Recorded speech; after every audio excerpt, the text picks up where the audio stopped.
Bom dia, como vocês estão?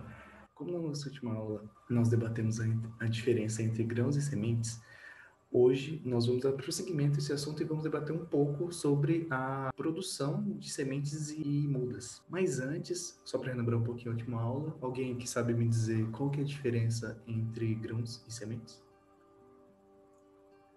Assim, basicamente, resumidamente, né, os grãos eles são utilizados unicamente para alimentação, né, alimentação humana, alimentação animal e para a indústria.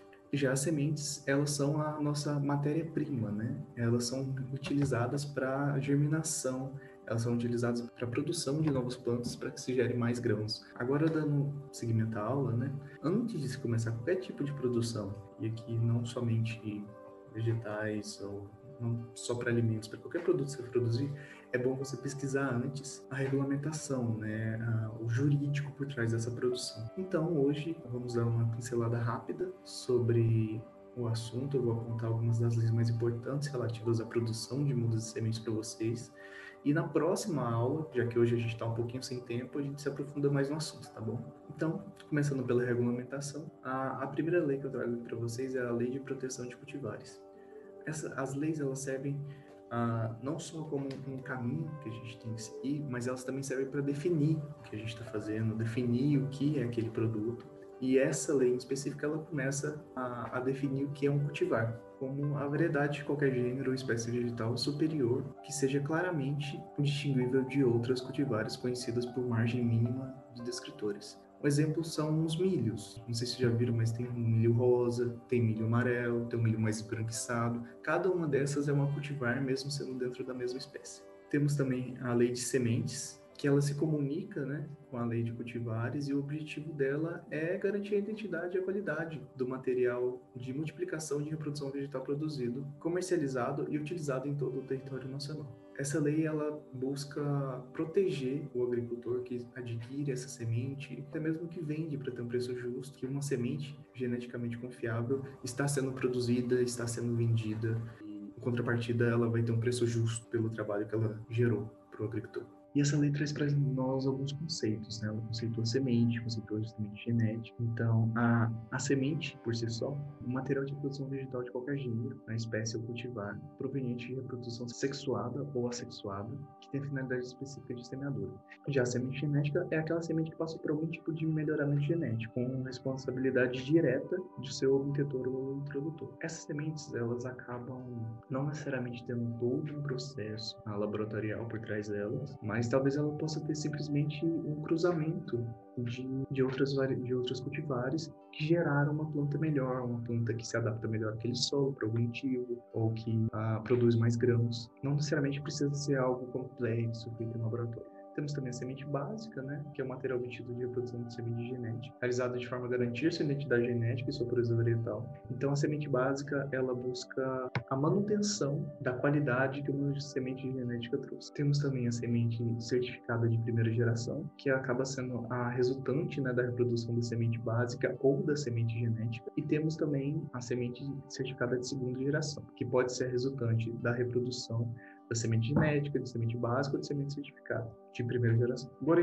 falando um pouquinho de muda, né? Essa lei acaba entrando um pouco nesse assunto e define a muda como um material de propagação vegetal de qualquer gênero, espécie ou cultivar, proveniente de reprodução sexuada ou sexuada, que tem a finalidade específica de plantio. Ela acaba conversando um pouco com a ideia da semente, né? Já a muda certificada é aquela muda que foi submetida a um processo de certificação, proveniente da planta básica ou da planta matriz. Sendo assim, a gente fala agora de planta básica, né, que é a planta obtida a partir do processo de melhoramento, sob a responsabilidade e controle direto do seu obtentor ou introdutor, mantidas as suas características de identidade e pureza genética. Já a planta matriz é a planta fornecedora desse material de propagação, que mantém as características da planta básica da qual seja proveniente. Fazendo um paralelo, é como se a planta básica fosse a semente genética e a planta planta matriz fosse a semente básica.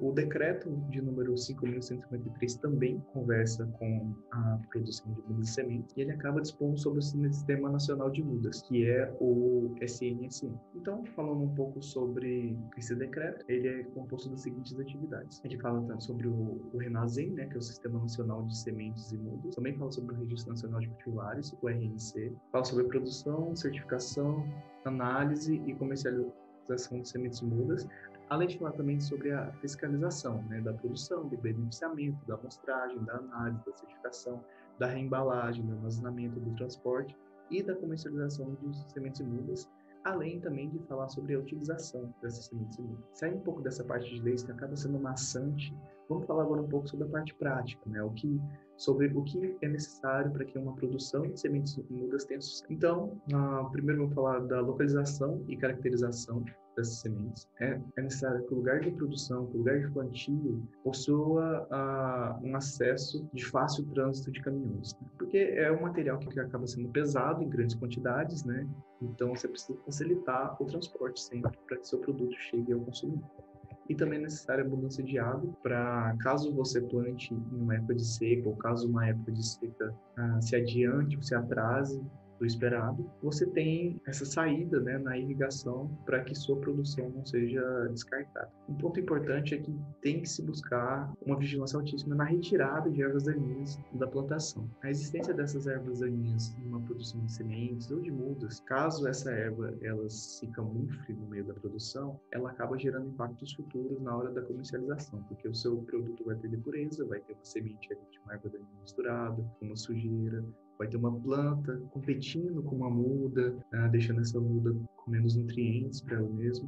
Então, é um aspecto importantíssimo na produção, principalmente em produções controladas, como as de sementes e mudas, que precisam manter uma qualidade genética, que precisam manter uma estabilidade em todo o processo. Seguindo a mesma linha, é bom a vigilância também quanto ao aparecimento de doenças. Quando uma planta fica doente, é bem possível que ela passe essa doença para as plantas vizinhas e isso acaba comprometendo toda a produção. E outro ponto importante é que a declividade do terreno deve ser de aproximadamente 2%, para que a enxurrada em uma época de chuva, ou até mesmo uma irrigação, dependendo da quantidade, né, dependendo do sistema utilizado, que essa enxurrada não acabe lixiviando o solo. Enquanto mais inclinado, mais rápida vai ser essa enxurrada, isso pode, além de lavar o solo, além de tirar os nutrientes, pode acabar gerando erosões no seu terreno, comprometendo não só a sua produção, como o seu maquinário, caso você caia em um buraco inesperado, que você não tinha visto antes. Acaba sendo um perigo para toda a produção, para todo o sistema que está aí. Outro ponto importante, talvez um dos mais importantes, é a luz, né?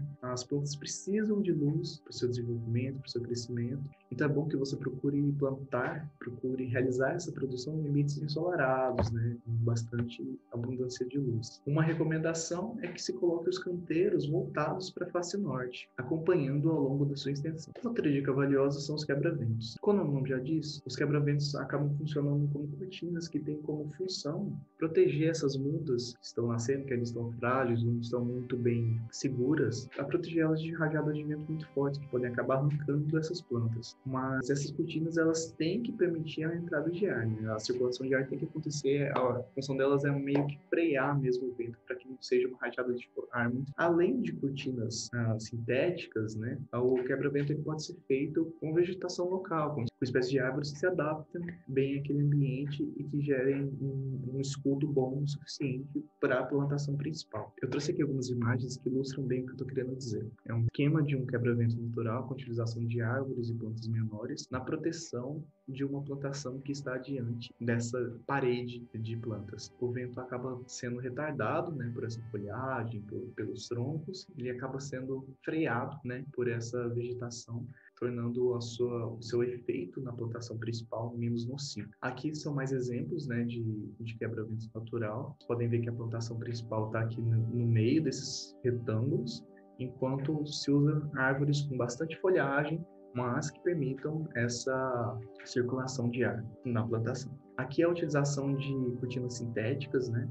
Esse tipo de tela sintética acaba trazendo algumas vantagens extras, né? Ela acaba sendo mais versátil, porque além de proteger do vento, dependendo da cor e da trama que essa tela sintética traz, ela pode proteger as plantas de uma irradiação solar excessiva e também da entrada de insetos na plantação.